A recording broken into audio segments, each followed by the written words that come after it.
hivyo ambao nilikuwa nao. Nataka nimkabidhi kuanzia hapa mpaka wakati wa kwenda pale kaburini, amalize hiyo kazi yote.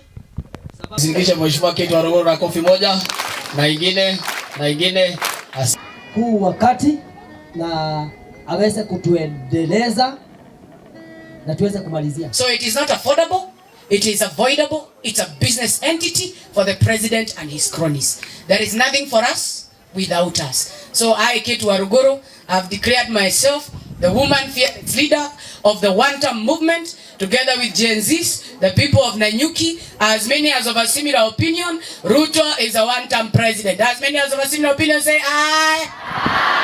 Semeni tena wasikie aye. Kwa jina la Baba, Mwana na Roho Mtakatifu sema aye. Hata mzungu mumsemee na mpango yake aye. And those of a contrary opinion say nay. The ayes have it. Akwende asikwende. Si namna hiyo, jipigieni makofi. Hiyo polling station tumefunga chapter, si ndio?